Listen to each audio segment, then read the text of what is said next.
You're listening to today's inspirational message on the Proverbs with Bjorklund.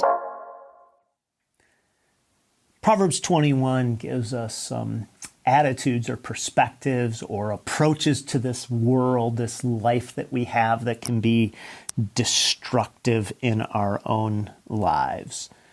And there's an attitude here that's extolled, which is the attitude of diligence, verse 5, and an attitude which is spoken of as something that is destructive, and that's the attitude of the sluggard, verse 25. And if you just read those quickly, you may be tempted to think, well, the sluggard doesn't work hard, and the diligent person works hard.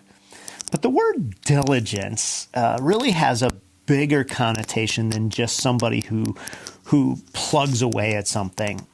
To be diligent means that there's a goal or a target, that there's a plan to get to that target, that there's an endurance or a perseverance to work toward that target or that goal, and there's a willingness to adjust as needed as circumstances change, to change the overall approach to how we go about getting somewhere.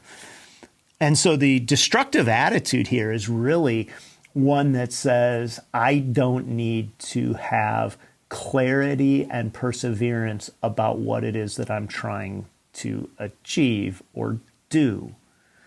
My wife and I enjoy in our free time sometimes just getting in a raft or a kayak and floating down a river. And if you've ever floated down a river, what you know when you float is that you really take all diligence out of it. You just go wherever the river takes you at the speed the river wants to take you. Diligence is not just being carried along, but instead propelling yourself through the water. And the sluggard here, in verse 25, it says, the desire of the sluggard kills him, for his hands refuse labor.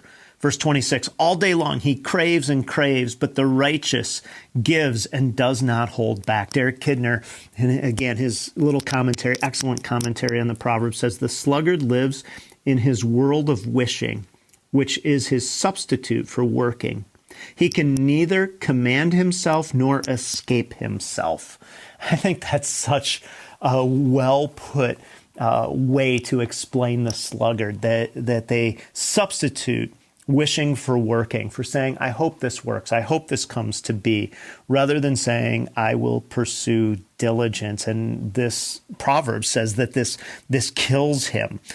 Not physically, literally, as much as saying this has a sense of creating in all of us a little sense of really having a destructive outcome. Dorothy Sayers says that sloth is the sin which believes in nothing, cares for nothing, seeks to know nothing, interferes with nothing, enjoys nothing, loves nothing, hates nothing, finds purpose in nothing, lives for nothing, and only remains alive because there is nothing that it would die for. That is a picture that I don't want to be true in my life. You see, that's the person who, although that person is alive, is really already dead. There's nothing that is ultimately important. And so what diligence is having a goal and a plan, sticking to it, adjusting as needed, instead of living a haphazard life or a life that's full of wishing. And here's what we see, verse 5, the plans of the diligent lead surely to an abundance, but everyone who's hasty comes only to poverty. So diligence is what's called for, taking lots of steps in the same direction over a long period of time. So where can you add diligence to your life and avoid floating? Is it in your relational world, in your vocational world, your spiritual world, your physical world?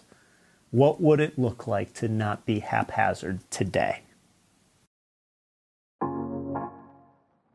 Thanks for joining us here today. There's a lot of great content to explore on Orchard Hill Plus and on the Orchard Hill main feed from the weekend. Have a great day.